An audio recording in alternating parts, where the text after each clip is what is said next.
Mr. Speaker.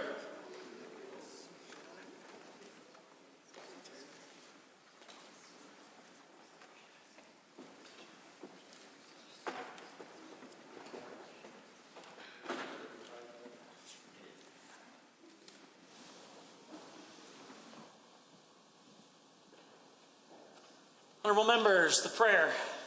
Lord, the God of righteousness and truth, grant to our Queen and to her government, to members of the Legislative Assembly and to all in positions of responsibility, the guidance of your Spirit. May they never lead the province wrongly through love of power, desire to please, or unworthy ideas, but laying aside all private interest and prejudice. Keep in mind their responsibility to seek to improve the condition of all. Please be seated.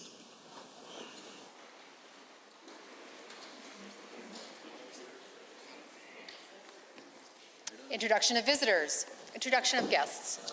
Honourable members, today we are joined in the galleries by 7 social work students from MacEwan University. They are guests of the member for Edmonton Castle Downs. I also see a friend of the legislature, Mr. Doug Brinkman.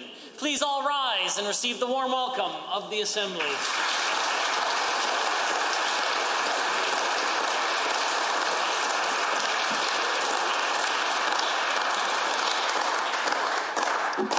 Ministerial statements. Member statements. The Honourable Member for Edmonton, Beverly Clairview. Mr. Speaker, for weeks now, the world's been forced to witness heartbreaking scenes coming out of Ukraine. Families fleeing, bombs hitting Ukrainian cities, homes, even hospitals, as Vladimir Putin continues his illegal, unjustifiable, and evil invasion of peaceful democratic Ukraine. Millions of refugees fleeing violence being wrought solely on the whim of a tyrant with no respect for human rights or care for suffering he's inflicting on a sovereign people. It's tragic, Mr. Speaker, it's wrong, and history will record it as such. Today I watched as Ukrainian President Zelensky addressed the National Parliament in Ottawa. He spoke about how 97 children have lost their lives in the invasion, a devastating statistic, Mr. Speaker. I speak today as a proud Ukrainian Canadian, one of hundreds of thousands of Albertans who are members of the Ukrainian diaspora. Alberta is home to the largest Ukrainian diaspora and the largest Ukrainian population outside of Ukraine and Russia. The contributions of the Ukrainian community can be seen in every corner of this province. This province has come together to support Ukraine. Albertans, whether of Ukrainian descent or not, have risen to give what they can to offer support to the Ukrainian community. The universities are offering financial support to Ukrainian students impacted by the violence. But there's more that we must do. We need to ensure that Alberta is a welcoming place for Ukrainians fleeing this unfathomable violence. We need to ensure that this province gives all the support it can to support the Ukrainian people now and into the future. We need to be there to support Ukraine and its people now during this brutal, senseless attack on a democratic country and the very pillars of democracy. And we must be there for them now and when Ukraine recovers from the atrocities of this invasion. I know that Albertans will continue to be there for the Ukrainian people. Slava Ukraini. Героям слава!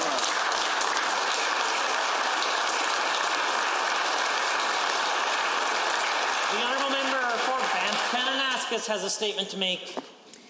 Mr. Speaker, when most people think about Alberta's primary industries, they tend to think of oil, gas, agriculture, and forestry. Seldom is tourism or sport thought of as a primary economic driver for our province, despite the pride that most Albertans take in having the most incredibly majestic Rocky Mountains just outside their back door. As our province emerges from the COVID-19 pandemic and looks to our future, it's critical that government not simply make routine capital investments, but that we strategically make capital investments into projects that will grow and diversify Alberta's economy. That's why last week our government announced a $17.5 million investment for upgrades to the Canmore Nordic Centre. This announcement signaled to the people of our province and literally the entire world that our government recognizes the important role that Alberta's tourism industry plays in Alberta's greater economy, and that we recognize the important role that tourism will continue to play in Alberta's economic future. These $17.5 million upgrades will solidify Canmore as a top international destination for sport and recreational tourism, and they will make Canmore, Alberta, the single only biathlon World Cup host destination in all of North America. Major international events, including the 2024 International Biathlon Union World Cup and the Fiski World Cup, are already planned in town, and this upgrade will help us to attract even more. World Cup weekends help support our local tourism and hospitality businesses, while also lending free airtime to Travel Alberta in key European markets.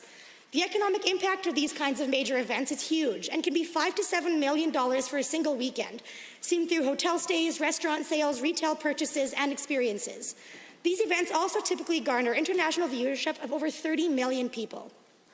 This major capital investment, funded in full by the funds generated from the Kananaskis Conservation Pass, is an investment in Alberta's sport tourism industry, an investment in our province's economic diversification, and an investment in Canmore. Our town is already home to more Olympians per capita, and soon we'll be welcoming even more. The honourable member for Grand Prairie. Thank you, Mr. Speaker. I rise today to recognize Benita Galandi, a recipient of the Minister's Senior Service Award from my constituency of Grand Prairie, for her work and dedication at the Elders Caring Shelter. Since the beginning of the pandemic, Benita has dedicated almost 8,200 hours to the Elders Caring Shelter in Grand Prairie, where she developed a framework to ensure that seniors in her community had access to the supports they needed and had stability in safe shelter. Moreover, before the shelter was well established, Benita went so far as to live in a camper on the property so she could dedicate as much time as possible to the seniors she served. I personally first became aware of the shelter years ago as a small business owner in Grand Prairie. My team was so inspired by the leadership and dedication of Benita that we began sponsoring a Christmas celebration for the shelter's residents. The shelter was originally built in 2003 and focuses on Indigenous cultural programming. While there are other seniors' homes in Grand Prairie, Métis Local 1990 wanted to ensure the lifestyle, nutritional, and cultural needs of Métis seniors would be served. Although the Elders Caring Shelter is geared towards those of Aboriginal descent, they take all applications of men and women over the age of 55. The shelter has been so well received that a second shelter is being built by the Métis Local. It will have 34 beds and assist in housing additional seniors. Mr. Speaker, the compassion demonstrated by Benita is one that should be celebrated. She is highly regarded within the Grand Prairie Indigenous community and has become a role model for many. I am proud to be wearing handcrafted jewelry today that was made by a resident at the shelter. This resident shared his work with me and explained how Benita encouraged him to pursue it. He donates the proceeds from sales of his crafts and jewelry to support the shelter and says it's one way he's learned to give back. Benita Galandi restored hope in those who had none and demonstrated outstanding service to Alberta seniors while also fostering a sense of community among those seniors at the shelter. To Benita, I say thank you and congratulations on this well-deserved recognition. It is people like you that make our world a better place. Thank you, Mr. Speaker. The honourable member for Edmonton Castle Downs. Thank you, Mr. Speaker. In the gallery today, I have invited some dear friends of mine. They're social work students from the social work program at MacEwan University. They are the next generation of Alberta social workers. I congratulate you on all of your hard work in the program, and I thank you for your sense of duty and answering the call of supporting our community. Last week was Social Work Week, a time to show appreciation to those who carry the emotional labor of the province when Albertans are in need. This UCP government chose to acknowledge social workers during Social Work Week with an announcement of wage rollbacks of almost 11% for the profession. 11%. This is how this UCP government shows their appreciation for the sacrifices so many social workers and other healthcare professionals have made to help Albertans get through one of the darkest times in Alberta history. Social workers are known for working in the most complex of situations and oftentimes need to be creative and resourceful, a task that can go unseen and most often forgotten as a tangible aspect to the crisis. This UCP government clearly does not value the social work profession. This UCP government may not value the gravity and stresses felt by those as we slowly look to climb out of this devastating pandemic that has cost so many so much. This UCP government may not value the true plight of Albertans at this time. Our team does value the social work profession. We do understand the severe impact that this pandemic has had and continues to have. We stand with Albertans as we continue to navigate out of these stressful times for Alberta.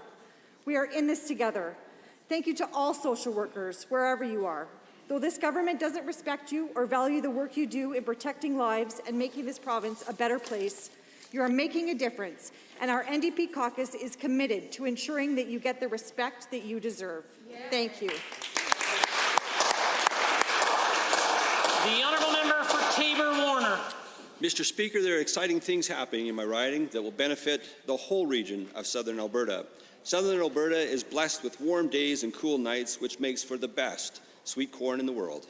But we grow many high-yield, high-margin specialty crops such as sugar beets and potatoes.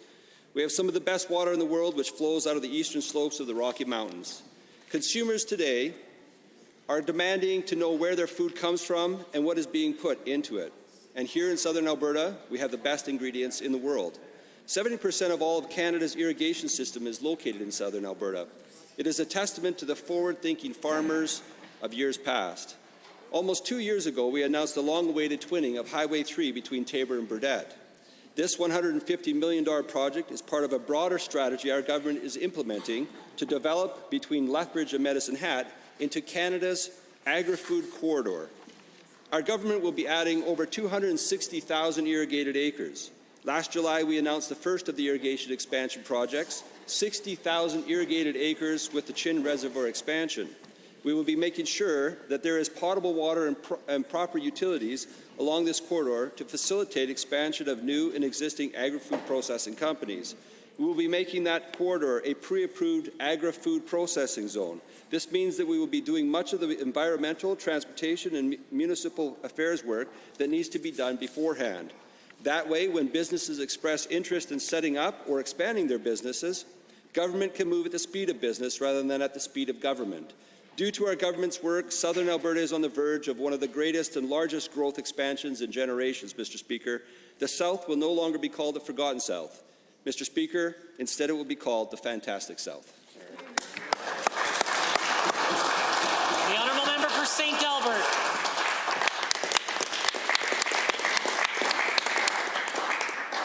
Far too many Albertans are struggling today, dealing with skyrocketing utility costs, insurance rates, school fees, property taxes, and so much more. This government enacted a sneaky plan to take $1 billion in income taxes from the pockets of Canadians using a backdoor inflation tax, a policy that the Premier used to oppose, now embraces. They are cutting supports for the most vulnerable, taking money from the disabled and claiming it wouldn't be onerous, ignoring the consequences of their actions and relying on talking points to avoid addressing the suffering they're causing. Simply put, UCP doesn't care. They don't even know how many Albertans are currently living in poverty. 1 in 10, Mr. Speaker. As we watch this Premier more focused on keeping his job past April, while too many Albertans are forced to choose between buying groceries or turning the lights on, it's clear who the real priorities for this government are. It's not the people struggling under the financial burdens this government keeps piling on them. It's not the people who are coping with the reduced government supports that mean that their lives are getting harder while the UCP celebrate their no-help budget. It's deeply insulting to these people, Mr. Speaker, to have their concerns about the 10,000 full-time jobs lost last month shouted down by the Jobs Minister, or to watch the Associate Minister of Natural Gas ignore the requests for help from those dealing with skyrocketing utility bills. This government's true priorities have always been on their wealthy friends and insiders, the ones who convinced them to lift the insurance cap even though the UCP knew that it meant that families would get hit with hikes of 30% or more, the ones who convinced them that Donald Trump was worth $1 billion investment, that those Albertans who are facing utility bills of nearly $1,000 are only worth $50. Albertans need a government focused on their jobs, not on the Premier's jobs. And in 2023, Albertans will get a government that finally puts them first. The honourable member for Lethbridge East. Mr. Speaker, we recently concluded the 2022 Brier in Lethbridge. After 2 long years of a pandemic, being able to enjoy curling live and in person was fantastic. To host teams, supporters, and families from all across Canada in my hometown, right here in Alberta, was awesome. Curling, country music, and beer. Let's get this party started. Canada is truly the best country in the world. The only hardship was Alberta not claiming the title at the very end, losing to Team Newfoundland. However, I guess that depends on where you're from, Mr. Speaker. But no matter whom you cheer for, the curling was sensational. This kind of event and the economic benefits of attracting thousands to our province are also key pillars in our recent budget. Additional investments into healthcare, the attraction and retention of doctors, and EMS is critical. Alberta's government is investing $1.8 billion for the redevelopment and expansion of the Red Deer Regional Hospital. Additions include a new cardiac catheterization lab. As the MLA for Lethbridge East, I hope Lethbridge is next on the list for these same services so that we can also continue to support the growth of nearly every sector in Alberta's 3rd largest city. This growth, especially in agriculture and agri-food, also makes the planning, engineering, and feasibility of the third bridge in Lethbridge even more critical. While we are excited about the infrastructure investment in our exhibition park, our airport, a new school in West Lethbridge, new boilers at the U of L, research at the college, and more to come, we still have plans to make so we can continue to manage the growth and service area of Lethbridge and southern Alberta. Lethbridge is a vibrant city with one of the most diversified economies in the province. We have affordable living and are the hub for everything from healthcare to tourism, trucking to advanced education, and we're Canada's premier agricultural gateway. It's no wonder we're Alberta's third largest city and growing. We need the investment to match. Hear, hear. Hear, hear. The honourable member for Highwood. Mr. Speaker, we are all watching a humanitarian crisis unfold in front of our eyes. And what this crisis has made obvious is that we must stop indirectly funding unethical dictatorship countries. Until just recently, the United States imported an average of 709,000 barrels per day of petroleum products from Russia. Mr. Speaker, that is extremely ironic considering Biden canceled Keystone XL, a pipeline that would have carried 830,000 barrels of Alberta oil per day to the U.S. This project could have prevented their reliance on Russian oil to begin with. And Mr. Speaker, let us not forget that the NDP has formally supported eco-radicals protesting pipelines. They also sat back and did nothing while Trudeau cancelled Energy East, all which cripples Canada's ability to support our allies to boycott Russian oil. The NDP, Trudeau and Biden continue to hinder Alberta's ability to provide ethical energy stability in the world. Yep. To be clear, Alberta is the solution to stability. And Mr. Speaker, we all could use some stability right now. Alberta oil represents human rights. It represents responsible environmentalism. It represents Indigenous opportunities. The lack of support from the NDP opposite Trudeau and Biden on supporting Alberta energy is nothing more than irresponsible complacency that provides strength to Russia. They obviously are aware that a continued global reliance and buying of oil from some of the world's most unstable regimes directly helps fund unjust wars. They also cannot think that Canadians will accept that Venezuela, Saudi Arabia, or Iran is an acceptable alternate to Russian oil. It's time for everyone to recognize the critical need for Alberta to gain more access to world markets so that we can prevent the indirect funding of unstable world leaders. So while the NDP opposite Trudeau and Biden feel it's more important to stand in support of their eco-radicals, this government and myself stand with Ukraine and everyone opposed to Russia.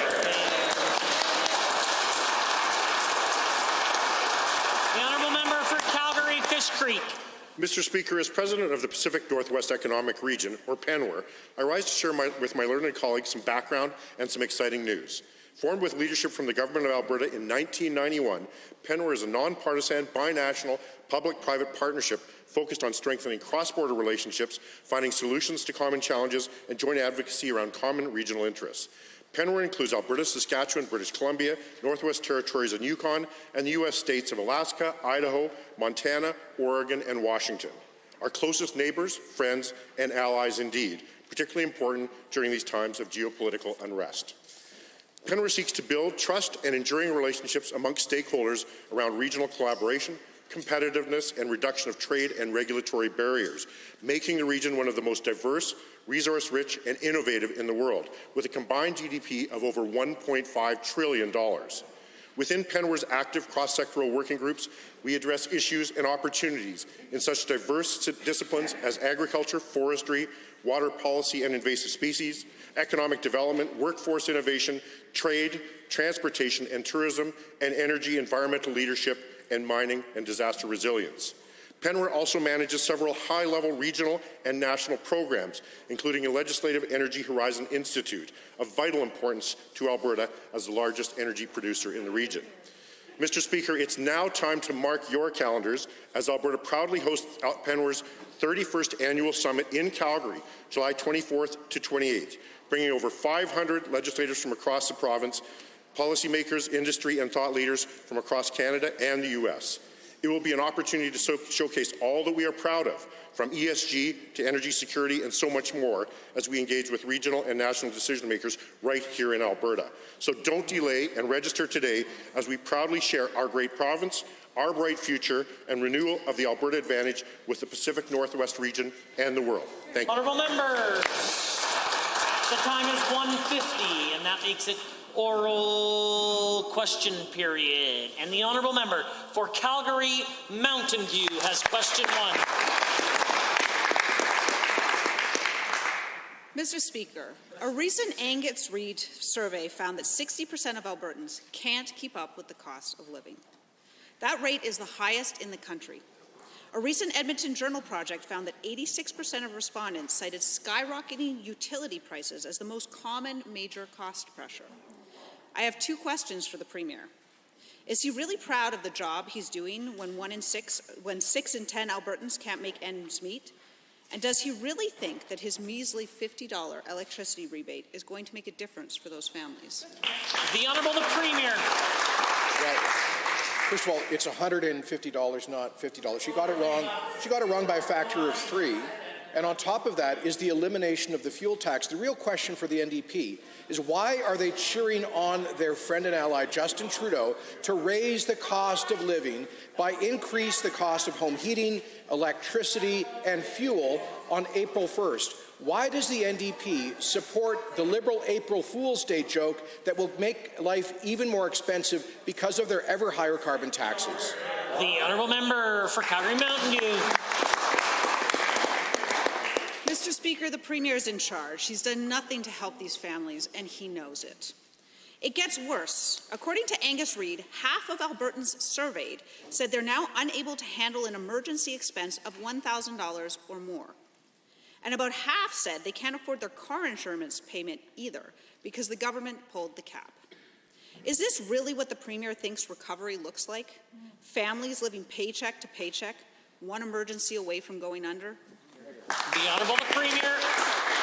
Mr. Speaker, Albertans are struggling with the cost of living, which is exactly why they gave this government marching orders to scrap the carbon tax. I regret the NDP opposed that. I regret that the NDP backed up Justin Trudeau all the way to the Supreme Court. I regret that the NDP wants to further increase carbon taxes on April the 1st. Albertans also regret their power purchasing agreement fiasco that passed $1.3 billion of additional costs onto electricity consumers, their rush shutdown of coal that has forced up higher power prices, Mr. Speaker. When it comes to high power costs, the NDP, Mr. Speaker, they're the arsonist, not the fireman. The Honourable member.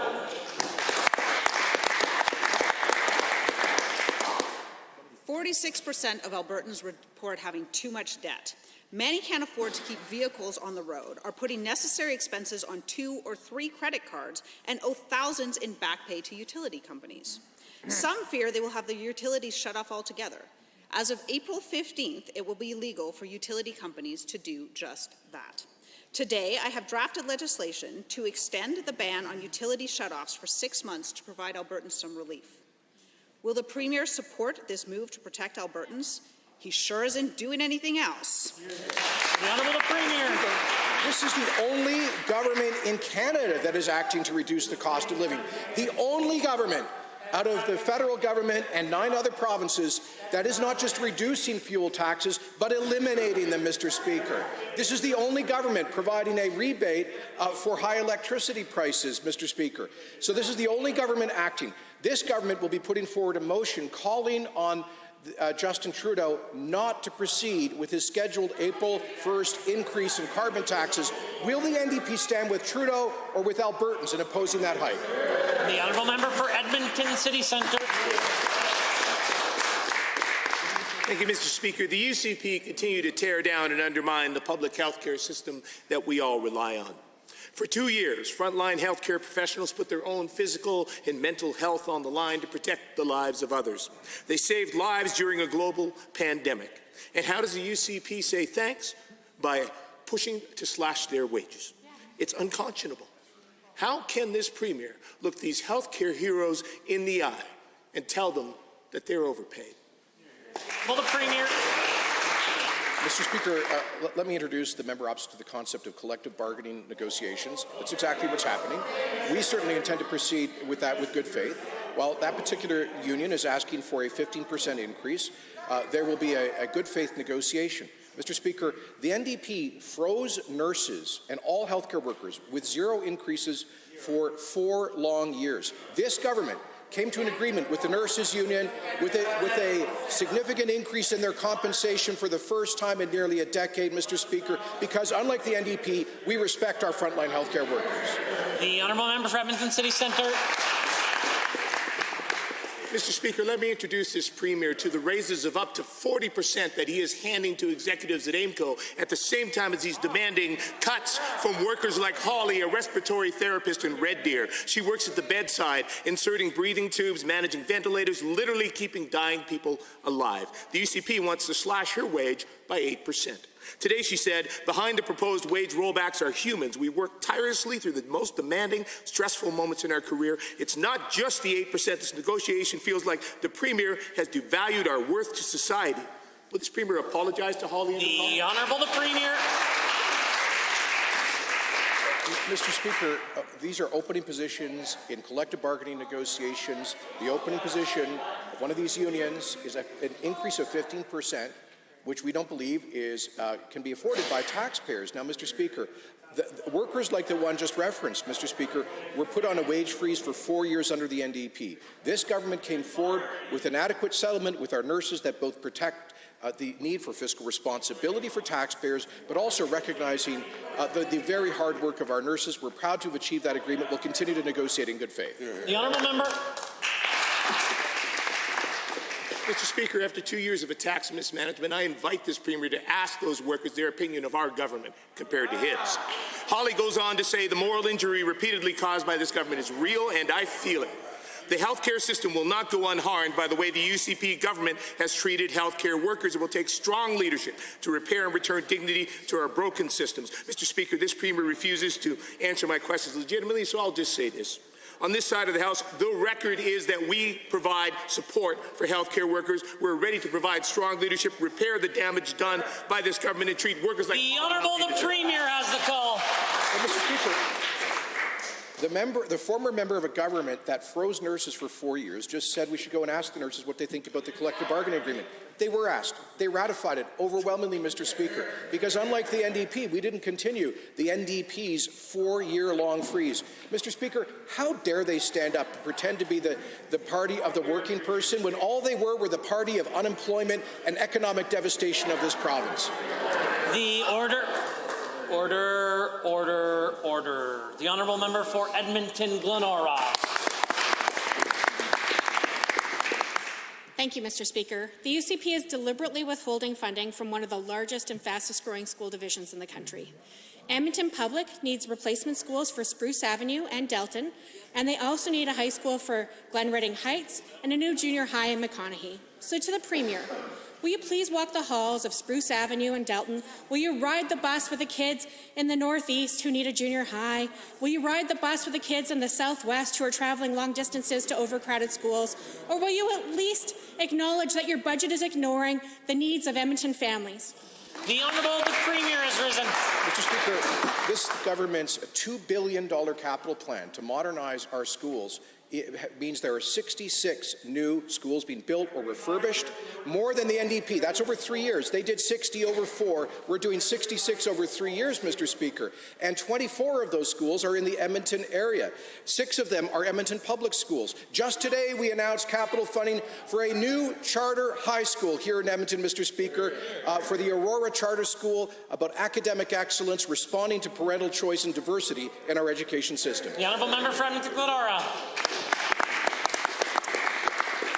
The NDP built over 240 schools in 4 years, so that's about 60 per year, Premier. And what you are saying here makes no sense. Alberta families know that what you're doing isn't true, that if you were actually a believer in school choice, that you would support construction for public schools in Edmonton or Francophone schools really anywhere in the province of Alberta. So will you finally admit to Francophone families across Alberta who have been shut out of this budget that it's a no-help budget? Will the Premier or the Education Minister admit that they're failing Francophone families across Alberta, because this budget proves it? The Honourable the Premier. Mr. Speaker, Edmonton Public Schools has 6 new schools under construction right now as we speak. This government is building 66 new schools or substantial refurbishment of others with a $2 billion capital investment, more than the NDP put forward, Mr. Speaker. But more than that, I know the NDP opposes school choice. They hate the idea of parental responsibility in the education system. That's one of the reasons they were thrown out of office. It is also one of the reasons this government brought forward today a historic $47 million capital investment in new charter schools to amplify our tradition of school choice. The honourable member. Yeah.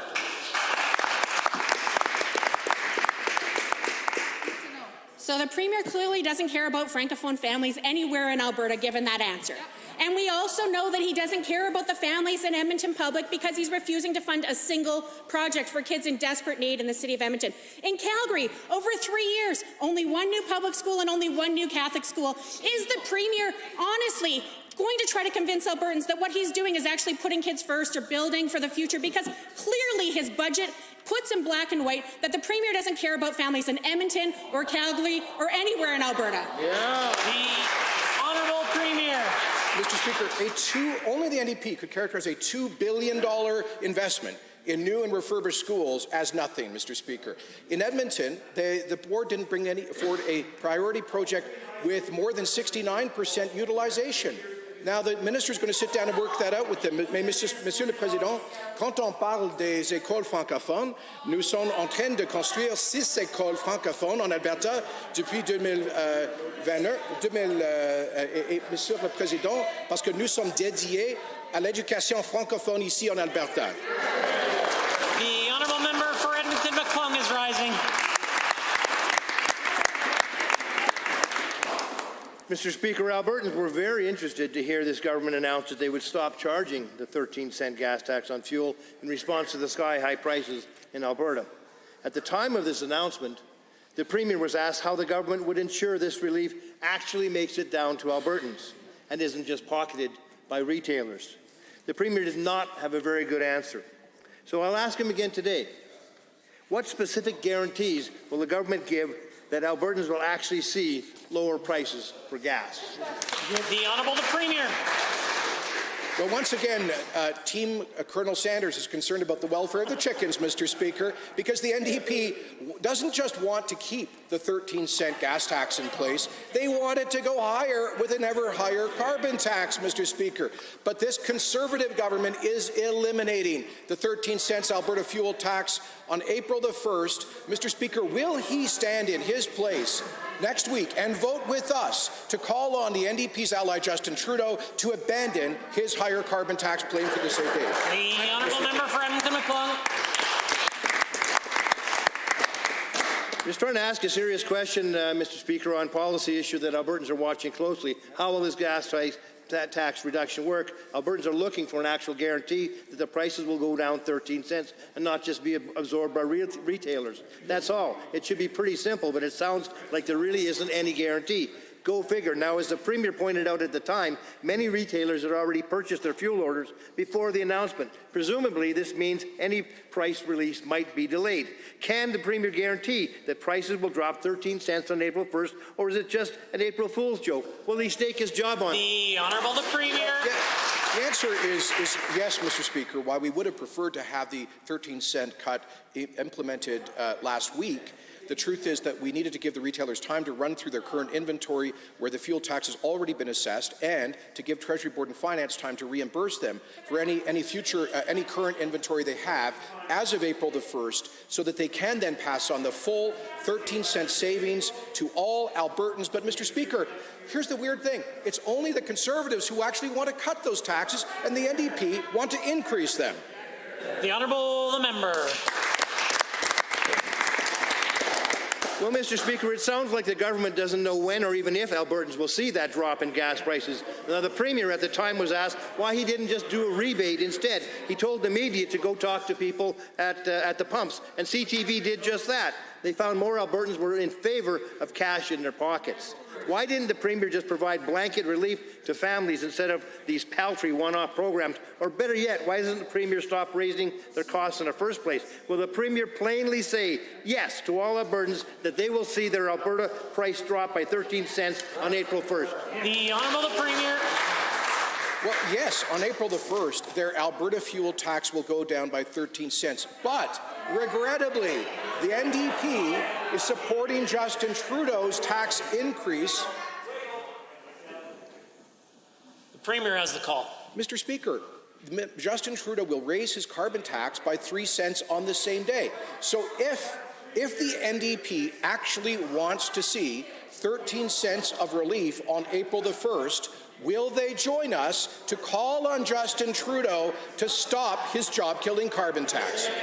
The Honourable Member for Highwood has a question. Thank you, Mr. Speaker. Alberta has a successful history of providing parents choice in regards to their children's education. Charter schools offer unique programming that focuses on a learning style, teaching style, or an approach that isn't already offered in a school division. This is a great option for students whose needs differ from what traditional public schools can offer. But many parents in my riding feel that and are confused, and they feel that there may be expensive tuition fees or maybe not an option. So to the Minister of Education, can you please explain the difference between an independent and a public charter school? The Honourable the Minister of Education. Thank you, Mr. Speaker. Public charter schools are autonomous, nonprofit public schools that receive the same base instruction funding as traditional public, separate and francophone school authorities. A public charter school cannot deny enrollment to any student if they have enough space, and they cannot charge tuition fees. That said, they may charge fees and costs in alignment with the Education Act, just as any other public school authority. They also are accountable to the public taxpayer for the dollars that they do receive, and just like any other public school, they are providing accountability for what they get. The Honourable Member for Highwood. Thank you to the Minister for that answer. Given that public charter schools cannot deny access to any student if their school has sufficient space and resources available, and given that parents wanting to enroll their children at a public charter school face a long wait list, and further given that the single biggest issue charter schools face is finding the space they need to accept more students, to the Minister of Education, would you please explain what you're doing to address the lack of student spaces available in public charter schools? The Honourable the Minister. Thank you to the member for the great question. And yes, you're right. There are thousands of students waiting for a charter school space. Mr. Speaker, under Budget 2022, we're investing $25 million in operating funding and $47 million in capital investment over the next 3 years to support charter school expansions and new charter schools and collegiate programs in Alberta's education system. This funding will support leases and facility improvements so that existing public charters can grow, new public charters can expand and have the spaces they need to deliver educational services to the students who want them. Just might remind members of the opposition that they have more time to ask questions than any other group in the Assembly. Perhaps they might ask their questions when it's their turn, not when it isn't. The Honourable Member for Highwood. Thank you, Mr. Speaker, and thank you again to the Minister for that answer. Given that students who are engaged in their education are more likely to succeed in the long term, and given that public charter schools offer unique programs for students with more specialized interests, further given that leased facilities only provide a short-term solution for the lack of spaces in public charter schools, to the Minister again, will you please explain what a charter campus model is and how this concept could be used to strengthen the public charter school system in Alberta? The Honourable the Minister of Education. Thank you, Mr. Speaker. We are committed to strengthening choice in education, and that means finding long-term solutions to the lack of space that public charter schools are facing. A charter campus model would allow several public charters to be housed in a single facility. This concept would support the shared use of specialized spaces, such as CTS spaces, career and technology studies, science labs, or gym spaces. This would offer a more permanent and cost-effective solution for public charter schools than leased spaces can offer. Mr. Speaker, we're happy to do this for charter schools. The Honourable Member for Edmonton Riverview. The UCP UCP have continually left the most vulnerable behind. They are not providing the funding necessary to affordable housing to address growing problems of poverty and homelessness. They're neglecting scientific evidence on the importance of harm reduction policies to address the deadly drug poisoning crisis. Workers on the front line, including social workers, have filled in the gaps of the UCP's neglect. But now the Minister of Health wants to cut the wages of social workers by 11%. He should be ashamed. How does he justify such a cruel cut for Alberta's heroes? The Honourable the Minister of Health has risen. Thank you, Mr. Speaker. Mr. Speaker, as already said in this House, this is a set of negotiations. We respect the work all of our healthcare workers have done over the last 2 years. Negotiations have been ongoing with HSAA. Last week, both parties were able to put their first offers on the table. The HSAA put a 15% increase, Mr. Speaker, and AHS is looking to address certain overmarket positions. But, Mr. Speaker, this is a set of negotiations. It will proceed, and we were very pleased to be able to, through this process, reach an agreement with the United Nurses Alberta, which was ratified by a healthy margin, Mr. Speaker, and I'm sure that these negotiations will proceed in a similar manner. The Honourable Member for Edmonton Riverview. Given that social workers are vital to helping Albertans living in poverty, and given that the Minister of Community and Social Services, who also used to be in charge of mental health and addictions file, proudly talks about his career as a social worker, and given that while the UCP are cutting wages of social workers, they are planning to increase the wages of staff at the province's investment company, AIMCO, by 39%. What is the Minister of Community Services doing at the cabinet table? Does he truly think part of the answer to addressing widespread poverty and mental health challenges is to cut the pay of workers on the front lines of the crisis? The Honourable Minister of Health. Speaker, you're hearing comments from the other side, and they're talking about that the government is mandating these cuts. Mr. Speaker, I want to be perfectly clear, right? There are issues that AHS has brought to the table, and there are issues that HSAA has brought to the table. This is a set of negotiations. We respect the tremendous work that all healthcare workers, including social workers working in the AHS system, have done over the last 2 years. This is a set of negotiations. You know, it goes through a process. We are hopeful that they'll be able to reach an agreement, just like UNA did, and that was ratified by a resounding amount. And I'll look forward to see those results. The Honourable Member. Given that as a registered social worker for 30 years, I've had the opportunity to work with many incredible women. In fact, the majority of social workers are women, as are most of the allied professionals that the UCP want to pick the pockets of. And given that there is already a significant disparity between the wages of men and women in this province, what does the Minister of Status of Women have to say to all the women in social work regarding why they deserve to make less while the cost of living is skyrocketing? The Honourable, Order. The Honourable the Minister. Mr. Speaker, I'm proud to stand in this House as a former social worker and Minister of Community Social Services. We support social workers across the province. Not only support our female social workers, but support male workers like myself too. Mr. Speaker, Budget 2022 not only balance our book, but we increase our investment in health, social services, including investment for women. Mr. Speaker, I am proud to be the minister of this government. I'm proud to support women social workers across the province. The Honourable Member for Edmonton, Beverly Clareview. Mr. Speaker, Alberta's small businesses have moved from one hurdle to another and are still fighting for survival. They went from a roller coaster of public health restrictions that limited their ability to operate, to record inflation and runaway costs on essential supplies needed to operate. To the Minister of Jobs, Economy and Innovation, why is there not $1 in the new budget to help small businesses recover from the pandemic and deal with record inflation? Did he really need to build a surplus on the backs of Alberta's small businesses? The Honourable the Minister of Jobs, the Economy and Innovation. Thank you, Mr. Speaker. And through the pandemic, Mr. Speaker, we provided billions of dollars of support to small businesses throughout this. And right now, Mr. Speaker, those entrepreneurs across this province have created hundreds of thousands of jobs for Albertans getting back on their feet leading the province forward. Now, Mr. Speaker, the NDP's plan when they were in office was to grow a bloated government, Mr. Speaker, literally hire people to screw in light bulbs in your home, and then tell people for job advice to move to British Columbia, Mr. Speaker. And on top of that, chase away billions of dollars of investment. That's not our approach, Mr. Speaker. We want those entrepreneurs in Alberta to be successful. The honourable member for Edmonton Beverly Clareview. Given that the NDP cut the small business tax by a third, and given that far too many businesses were disqualified from accessing the small medium-sized relaunch grant or waited 6 months to receive a dime from this government, and given that Tracy, owner of a nail boutique in Edmonton, was unfairly disqualified from SMERG because she used the wrong browser, or Sierra, a sole proprietor, waited over 7 months for a pittance that didn't even cover the cost of insurance or interest from the debt she accrued, or even of half of 1 month's rent. To the minister, why didn't he at least help businesses he left behind with his faulty program with additional support in this budget? The Honourable Minister of Jobs, the Economy and Innovation.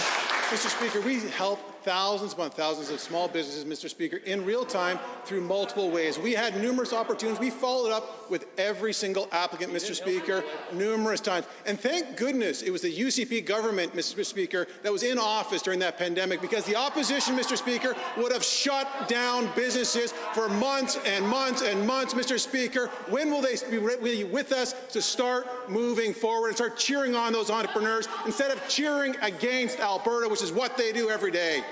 The honourable member. Given that small business owners are facing utility costs 3 to 4 times higher than previous years, the additional costs for many are in the thousands every month. Given that the number of small businesses view this government's fake natural gas rebate and $50 electricity rebate as a joke, and given that earlier today we proposed a piece of legislation that would prevent businesses' utilities from being shut off so they can operate throughout the summer to pay down their debt, why won't the minister stand in this House and do something to support small businesses? The Honourable the Minister of Jobs, the Economy and Innovation. Mr. Speaker, I think it's time for a little trip down Legacy Lane, Mr. Speaker, when it comes to the NDP's legacy on supporting businesses in Alberta, Mr. Speaker. Their strategy for jobs, grow government, Mr. Speaker. Their strategy for people that want to work in the private sector, move out of Alberta. That was their plan, Mr. Speaker, unless you wanted to go to somebody's house to screw in a light bulb, Mr. Speaker. Then the NDP had a job for you. That was their jobs plan, Mr. Speaker, not our government, Mr. Speaker. We believe in the private sector, the film industry, the tech sector. When it comes to manufacturing, the oil and gas industry, yes, the oil and gas industry. The order. The honourable member for Calgary Southeast. Thank you, Mr. Speaker. The Child and Youth Wellbeing Review Panel made 10 recommendations to the government in December 2021. The fourth recommendation from their report is to recognize and enhance the essential role of schools in interdisciplinary wraparound services and supports for the mental health and well-being of students. To the Minister of Education, what initiatives are underway, including through Budget 2022, to support students' mental health and well-being? The Honourable the Minister of Education. Thank you, Mr. Speaker. Government funds school boards directly through the Specialised Learning Supports Grant, which accounted for $596 million this school year. This includes $48 million towards student wellness programs, which allows for psychological and social emotional supports, access to mental health workers, and other wellness supports as needed. As well, we all know that the COVID-19 pandemic has disproportionately impacted the mental health and well-being of our students. To further help, Alberta's government is providing $110 million in targeted funding over the next 3 years to address pandemic-related mental health issues. The Honourable Member for Calgary Southeast. Thank you, Mr. Speaker, and thank you to the Minister for her answer. Given that the 8th recommendation of the Child and Youth Wellbeing Review is to explore and activate ways to better track, measure, and understand the learning impacts of the pandemic to inform decisions to strengthen school capacity to respond, to the Minister of Education, what initiatives are underway, including through Budget 2022, to address this important recommendation? The Honourable the Minister of Education. Thank you, Mr. Speaker. We are confident that school authorities have the supports they need to provide a safe, world-class education to their students. Last spring, we implemented a new literacy program for kindergarten to grade 3 students to help measure how classroom disruptions caused by COVID pandemic are affecting student learning. In fall 2021, we announced we would be further expanding that program and investing $45 million for learning disruption interventions. Mr. Speaker, it doesn't end there. We know that early intervention is key, and we will continue to ensure that students who are struggling receive the supports they need. I look forward to sharing more details on this in the very near future. The honourable member. Thank you, Mr. Speaker, and again to the Minister for her answer. Given that food security issues for families directly impact children and youth's health, well-being, and development, and given that the 6th recommendation from the Child and Youth Wellbeing Review is to support existing and implement new province-wide efforts where necessary to support food security for children, youth, and their families, to the Minister of Education, what initiatives are underway, including through Budget 22, to address food security? The Minister of Education. Thank you for the question. We recognize that good nutrition positively impacts student learning. We are maintaining funding for the school nutrition program and will provide school authorities with over $15 million for the program in 22-23 school year. Funding for school nutrition is provided directly to school authorities who have the flexibility on how to address local needs. Often they partner with non-profit organizations or community organizations. So this funding provides daily nutritious meals to more than 58,000 students in a school year. We're happy to continue doing and providing what we need. The honourable member for Edmonton Gold Bar. All right. Well, thank you, Mr. Speaker. The cost of everything is going up these days, and nearly all of the increases are a direct result of the UCP's policies. What seemed like one of the last affordable activities in our province has come under attack from the UCP. After they already found a way to tax inflation and increase camping fees last year, they now found a way to get Albertans coming and going from our parks by doubling the fees to change or cancel a camping reservation. Why is this government so intent on increasing the cost of living for Alberta's families?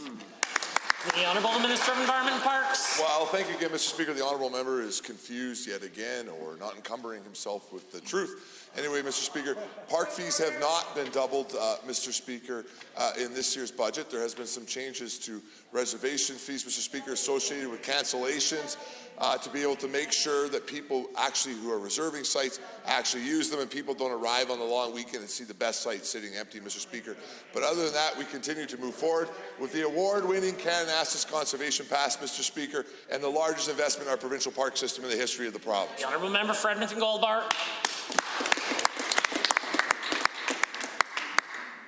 Given that I'm happy to compare my track record of speaking the truth to that minister's any time of day, and given that income taxes, property taxes, tuition, interest on student debt, utilities, and car insurance have all increased under this government, and given that camping fees haven't been spared either, they've increased camping fees across the board and also introduced a $90 fee just to set foot in Kananaskis country, an area that belongs to all Albertans and has been free for all of us to enjoy for decades.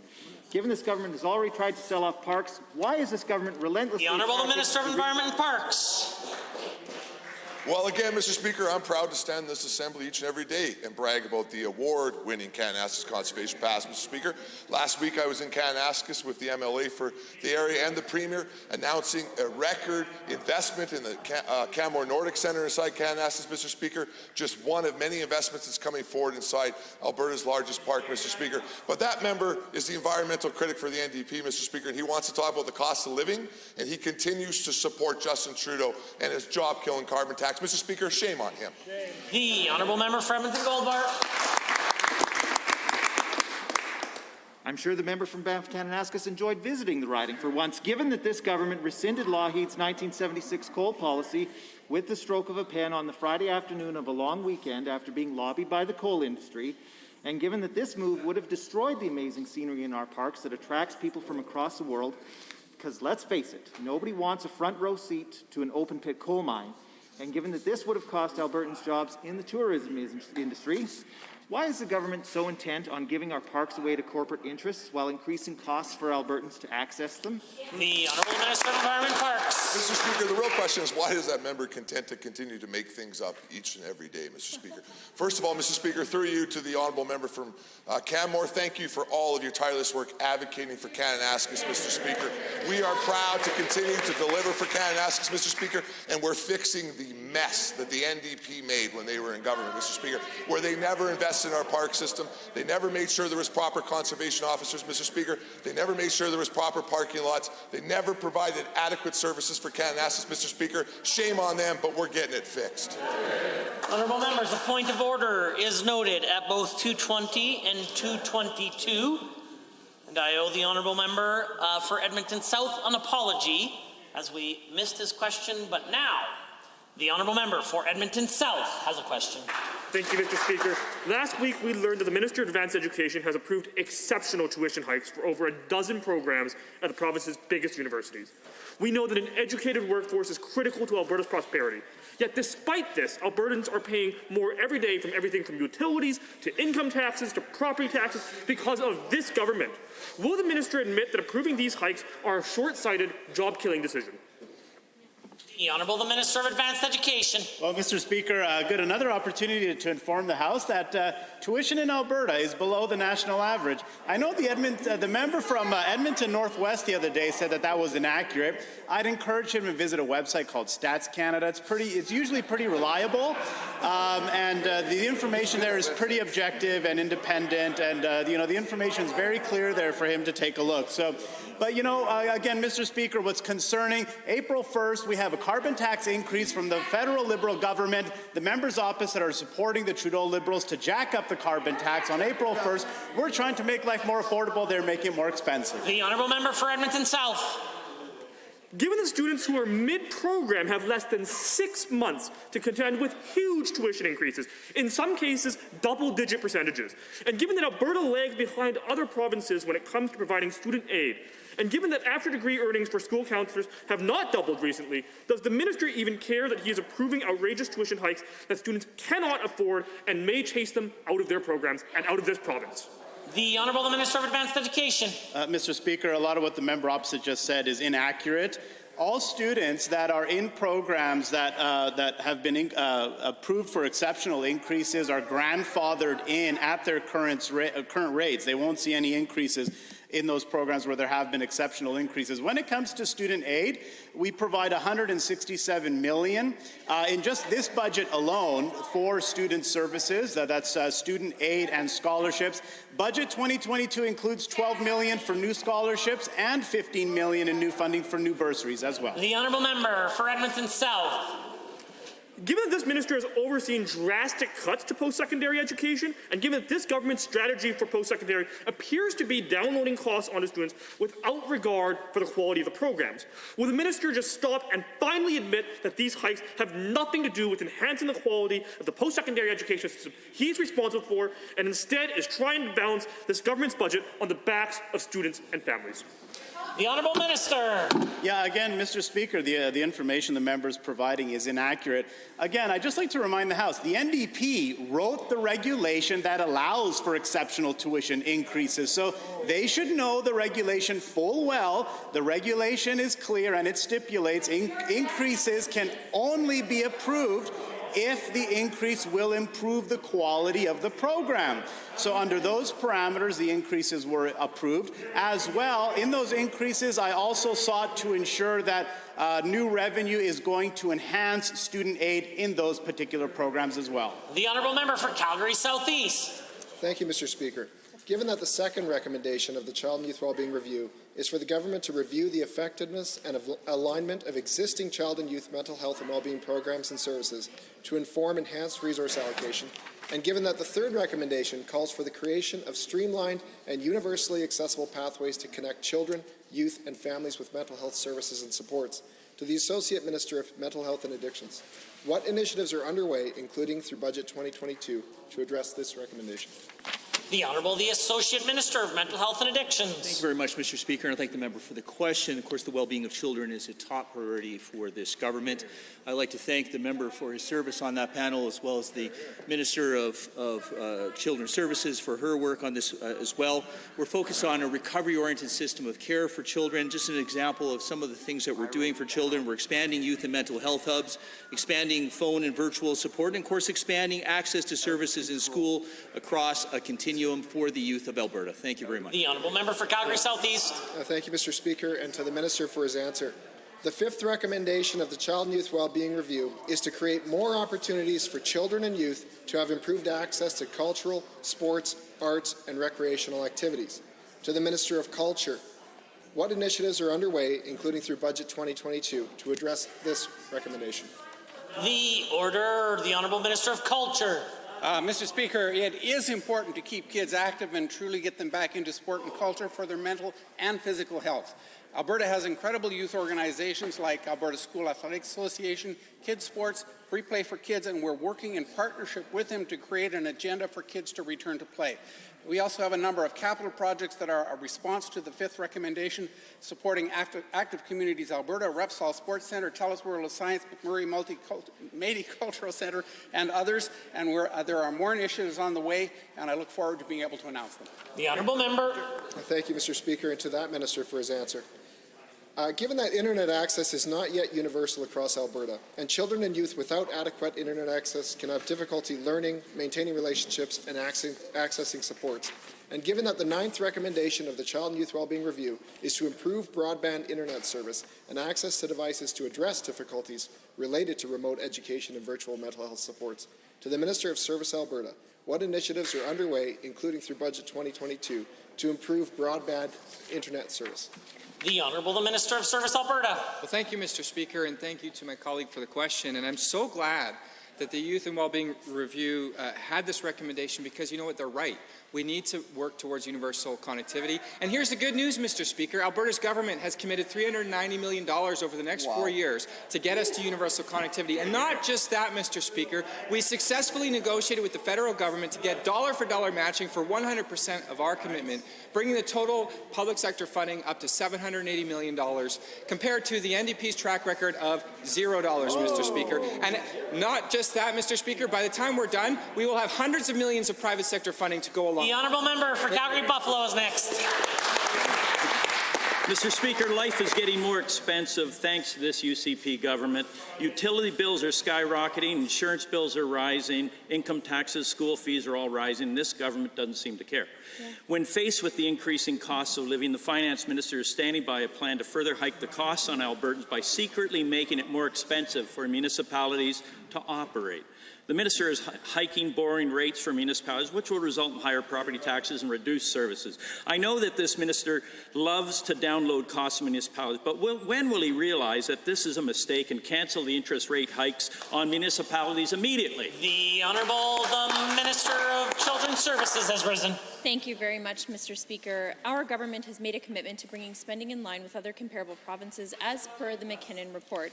Fair municipal funding is part of that commitment, Mr. Speaker. It's important to remember that MSI was not designed to be a long-term program and was initially scheduled to end after 10 years. Municipalities have long asked for a funding formula that is predictable and consistent, and the Minister of Municipal Affairs is working on that, Mr. Speaker.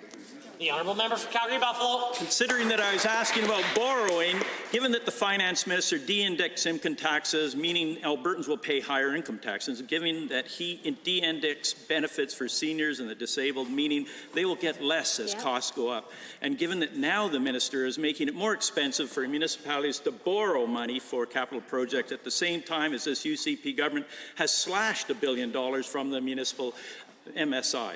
And given that this will only result in Albertans paying higher property taxes, will the Minister explain why he's so focused on making Albertans pay higher and higher costs while he delivers less? The Honourable the Minister of Children's Services has risen. Thank you very much, Mr. Speaker. Our government delivered exactly what we said we would do. We committed to implementing a predictable funding formula which will allow municipalities to effectively plan for the future, Mr. Speaker. That is why in 24-25, the local government fiscal framework will replace the Municipal Sustainability Initiative, with municipalities receiving $722 million. Funding in future years will rise or fall based on changes in provincial revenues, ensuring municipalities share in provincial revenue changes. Questions about borrowing, Mr. Speaker, and given that the Minister of Municipal Affairs has stood silently by while his colleague has hiked borrowing costs on municipalities, and given that this isn't the first time that this government's selfishness has resulted in higher property taxes for Albertans, and given that all Albertans have come to expect from this Finance Minister is increasing costs, and many are waiting for the other shoe to fall, So since the Minister of Finance won't undo his latest secret tax hike on Albertans, will he at least promise that this will be the last time he picks the pockets of Albertans this year? Yeah. The Honourable Minister of Children's Services. Thank you very much, Mr. Speaker. I would say that the members opposite obviously want to ask about borrowing. That's something they know an awful lot about. What they don't know a lot about, Mr. Speaker, is how to balance a budget and how to live within our means, Mr. Speaker. The new funding levels and ties to provincial revenue changes ensure funding is sustainable for the province given our current economic circumstances and the economic circumstances at the time. Mr. Speaker, our government is engaging with municipal stakeholders to gather input on the design of this funding formula and detailed program design of this framework, which the Minister and our colleagues are doing all week, obviously as we meet with municipalities from across the province. The Honourable Member for Calgary, Bular-McCall.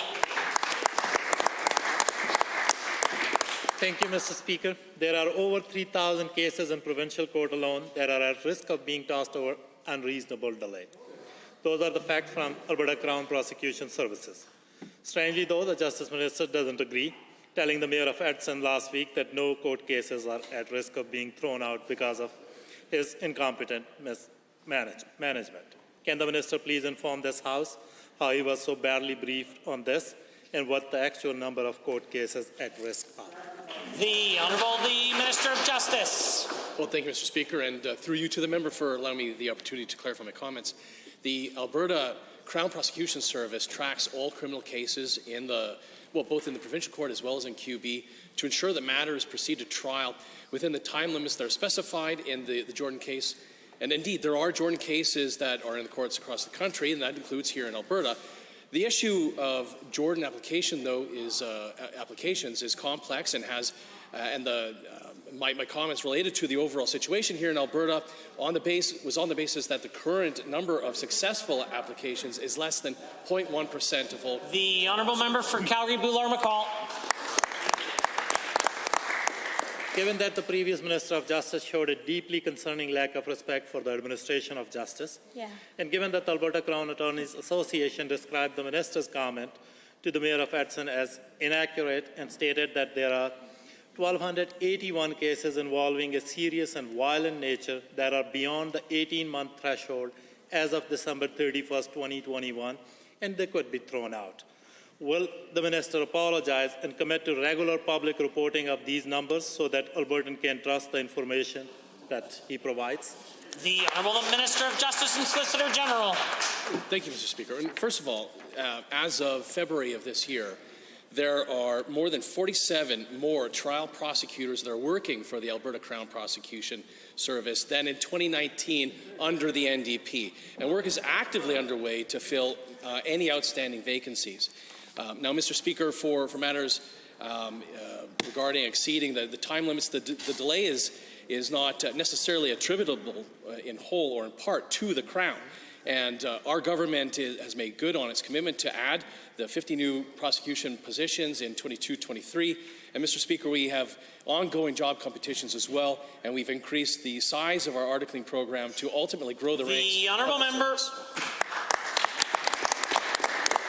Given that defense lawyer Andrea Arcart spoke to the media about the Justice Minister saying, and I quote, he really is on an island of his own in terms of what is going on day to day inside courts, end quote. Yeah. And given that Alberta deserves a Justice Minister who faces facts and then works to solve problems, will the Minister get off his own island and get back in touch with people of Alberta who are concerned with the situation in our courts that this UCP Minister is desperately trying to hide? Yeah. The Honourable Minister of Justice. Well, thank you, Mr. Speaker. And let's also remember that the impact of the pandemic, the COVID-19 pandemic, and the adjournment of cases has been considered by a number of courts in Alberta and across Canada. Although the final ruling in each case has been dependent on the specific facts that are arising, generally speaking, courts have interpreted the COVID-19 pandemic to fit squarely within the exceptional circumstances provided for in the Jordan case. We also will be bringing forward legislation as well because the member has asked about legislation, about public reporting, and we will look forward to having the Right to Know Act. The Honourable Member for Camrose. Thank you, Mr. Speaker. Rural crime has been a rising issue for my constituents and across the province. Albertans are looking for direction on how they can legally protect their property. rural residents continue to grow frustrated with the catch-and-release system of these criminals. In some cases, constituents have been victimized by the same criminals who were previously caught on their property. To the Minister of Justice, what can be done to support those who have fallen victim to rural crime? The Honourable the Minister of Justice and the Solicitor General. Well, thank you, Mr. Speaker, and through you to the member from Camrose. Alberta's government brought forward Bill 18 to set up Alberta's very own provincial parole board.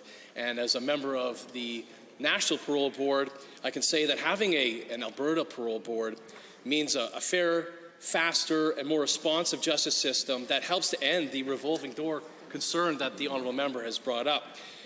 Because all Albertans deserve a justice system which protects them, protects their loved ones, and protects their property. The Honourable Member for Camrose. Thank you, Minister, and thank you, Mr. Speaker.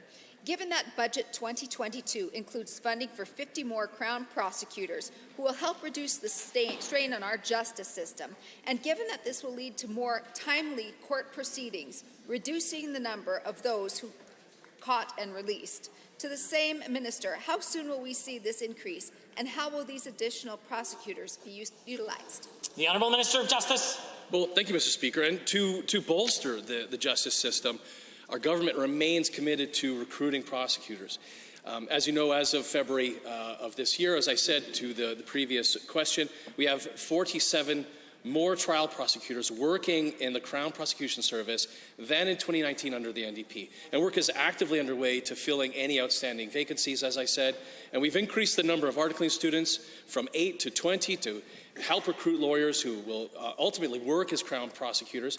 And Mr. Speaker, as a government, we will continue to prioritize placing new articling students in locations other than in just Edmonton and Calgary. The Honourable Member for Camrose. Thank you, Minister, and thank you, Mr. Speaker.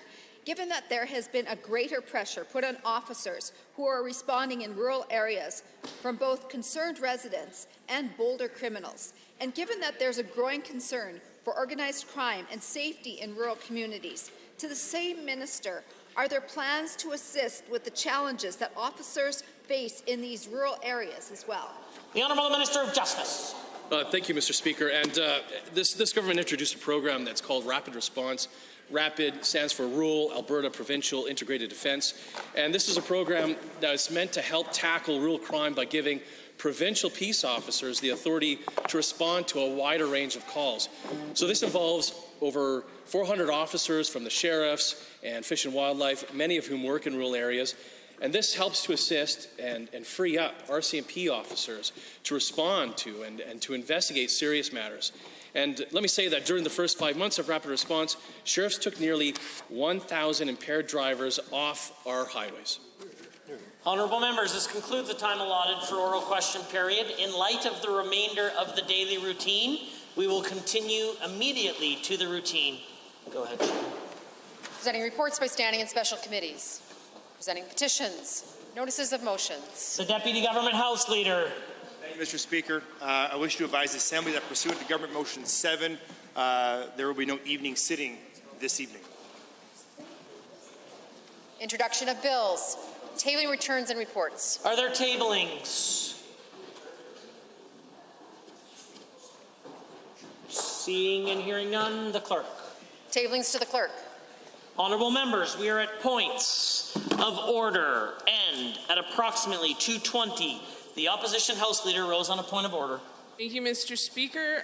If you have no objection, I'll just combine the point of order called at 2:20 and 2:22 because they are essentially the same thing.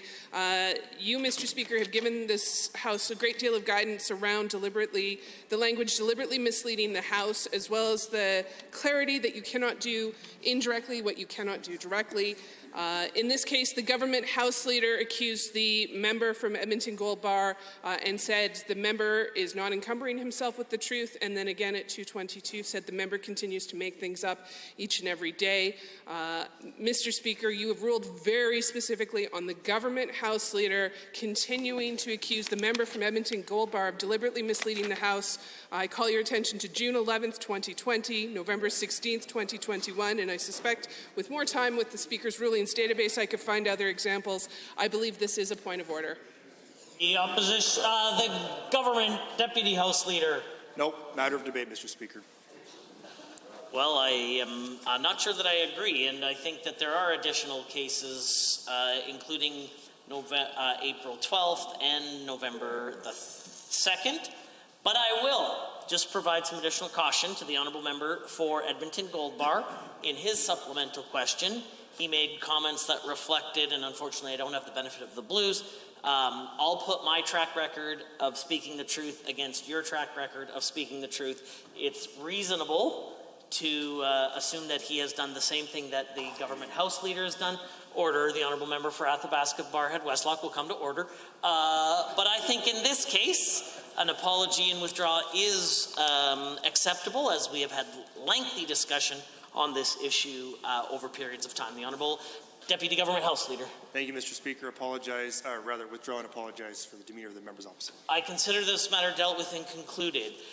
Point of order 3, which was called at approximately 2:33. The Deputy Government House Leader. Thank you, Mr. Speaker. Rising to point of order 23H, I, and J.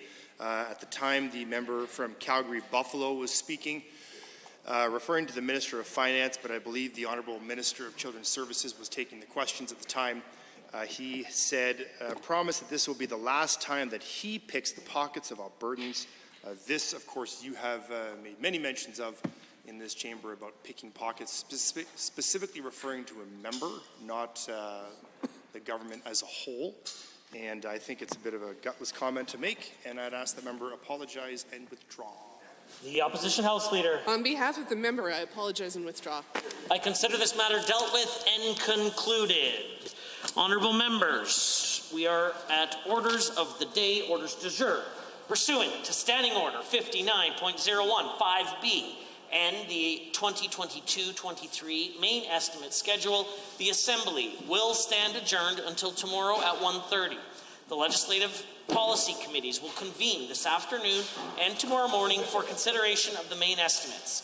This afternoon, the Standing Committee on Families and Communities will consider the estimates for the Ministry of Health in the Rocky Mountain Room, and the Standing Committee on Alberta's Economic Future will consider the estimates for the Ministry of Culture and the status of women in the Grasslands Room.